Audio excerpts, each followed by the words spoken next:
Break के बाद आपका स्वागत है। बढ़ते हैं अगली खबर की ओर। बीजेपी के ऐतिहासिक हुंकार रैली के दौरान हुए बम धमाकों पर जेडीयू ने दुख जताया है। जेडीयू नेता साबिर अली ने कहा कि कुछ लोग इसके लिए जेडीयू को दोषी ठहरा रहे हैं, लेकिन ये जायज नहीं है।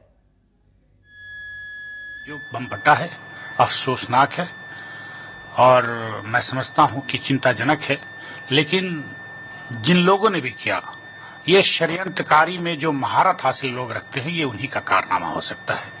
और जहां तक कोई अगर इशारों में या किसी भी अल्फाज में या किसी भी तरीके से अगर जेडीयू को इसमें बात करता है, तो मैं समझता हूं कि इससे बड़ी गलती और कुछ नहीं हो सकती कि जेडीयू ऐसी पार्टी है जो मुद्दे की पार्टी है और वहां हमेशा दूसरे पार्टी की रैली होती रहती है। और ये लोग ऐसे लोग हैं जो जालसाज हैं, षड्यंत्रकारी हैं, और मैं अभी किसी के ऊपर इल्जाम नहीं लगाना चाहता हूं। जांच का विषय है, लेकिन जांच बहुत जल्द सामने आना चाहिए और आएगा।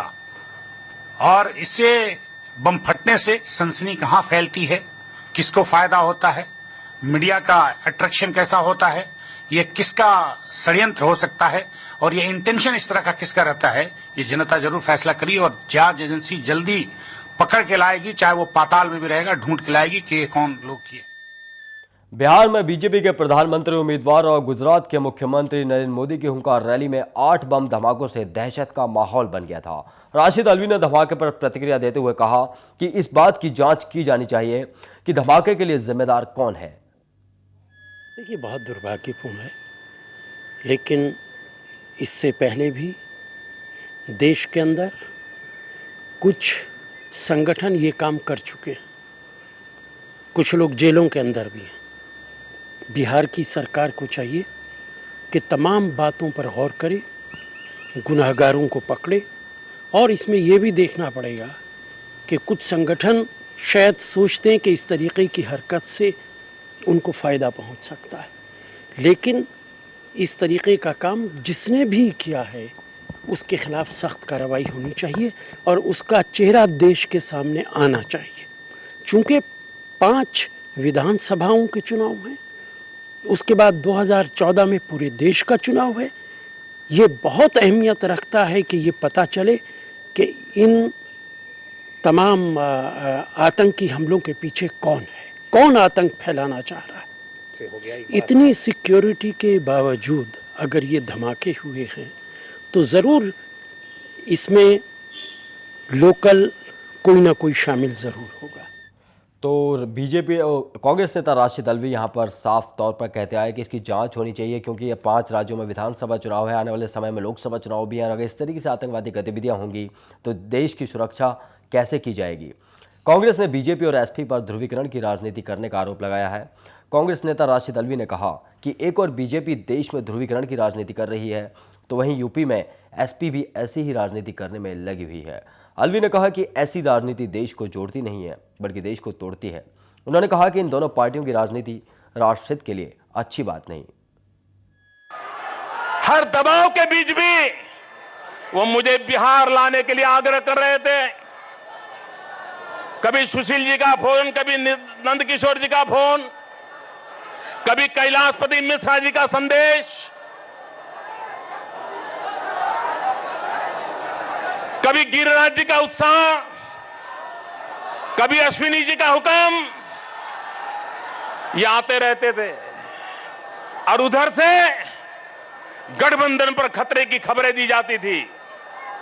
और तब जाकर के भारतीय जनता पार्टी के संस्कार देखिए। मैंने सुशील जी को कहा था, नंदकिशोर जी को कहा था, मोदी को बुलाने का आग्रह मत कीजिए, मुझे ले जाने का आग्रह मत कीजिए। हमारा मकसद है बिहार में किसी भी हालत में जंगल राज घुसना नहीं चाहिए। दोबारा बिहार में जंगल राज घुसना ना चाहिए। अरे मोदी अपमानित होता है तो होने दो, नरेंद्र मोदी बिहार के बाहर रह जाए तो रहने दो, बिहार में जंगल राज नहीं आना चाहिए। ये हमारे मित्र को चेले चपाटों ने कह दिया, कांग्रेस के साथ जुड़ जाओ, प्रधानमंत्री बनने का अवसर है।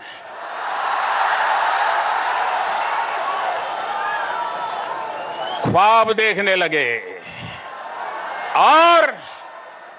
और उन्होंने विश्वासघात भाजपा से नहीं किया है, विश्वासघात बिहार के कोटि कोटि जनों से किया है। ये विश्वासघात आपके साथ है। भाइयों बहनों, मैं पूछना चाहता हूं, क्या ये विश्वासघात है? तो जिस वक्त लगातार पटना में सीरियल बम ब्लास्ट हुए, वहां पर बम मिलने का सिलसिला हुआ, उस वक्त मोदी की हुंकार रैली जारी थी और मोदी ने हुंकार रैली के दौरान नीतीश कुमार पर सीधे तौर पर निशाना साधा और उन्हें अवसरवादी बताया।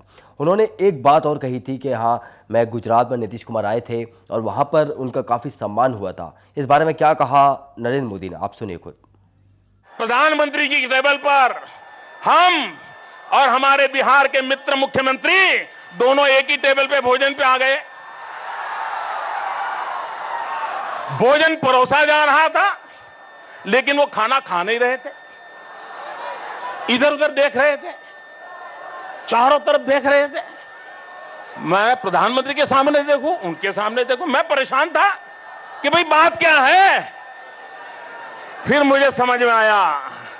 मैंने मेरे मित्र को कहा, अरे भाई चिंता मत करो, कोई कैमरे वाला नहीं है, खा लो।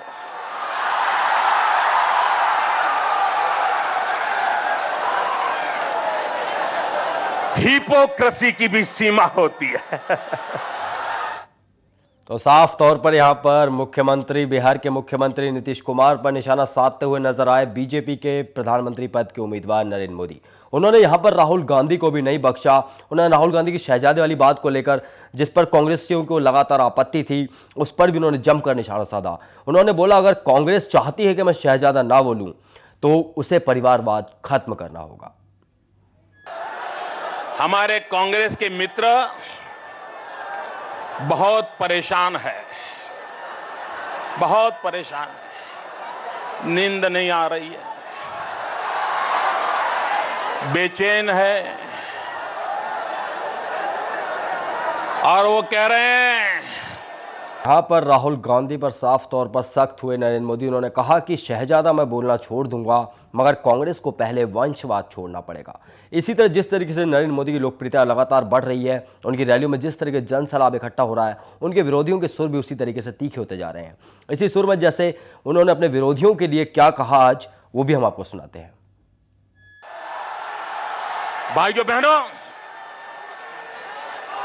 देश आज परिवर्तन चाहता है।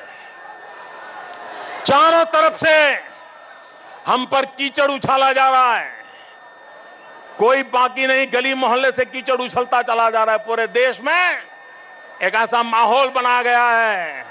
लेकिन इन कीचड़ उछालने वालों को कह रहा हूं, आप जितना ज्यादा कीचड़ उछालोगे, कमल उतना ही ज्यादा खिलने वाला है। तो नरेंद्र मोदी ने अपने विरोधियों को साफ तौर पर जवाब दिया कि आप जितना कीचड़ उछालेंगे, जितना भला बुरा नरेंद्र मोदी को कहेंगे, उससे नरेंद्र मोदी के ऊपर कोई फर्क नहीं पड़ने वाला, बल्कि कमल उतना ही ज्यादा खिलेगा। साफ तौर पर यहाँ पर जिस तरीके से सुबह से बम ब्लास्ट हुए थे, जनता में दहशत का माहौल था, उसके बाद भी नरेंद्र मोदी की इस हुंकार रैली के अंतर्गत काफ़ी लाखों की संख्या में लोग यहां पर एकत्रित हुए नरेंद्र मोदी को सुनने के लिए। और नरेंद्र मोदी ने साफ तौर पर बता दिया कि वो एक ऐसे नेता है जो बड़े जनसैलाब को इकट्ठा करना जानते हैं। उनका जनसैलाब डरने वाला नहीं है किसी से, चाहे वो आतंकवादी घटना हो, चाहे वो विपक्षी साजिश हो। तो फिलहाल इस बुलेटिन में इतना ही। आप बने रहिए SMBC इनसाइट के साथ।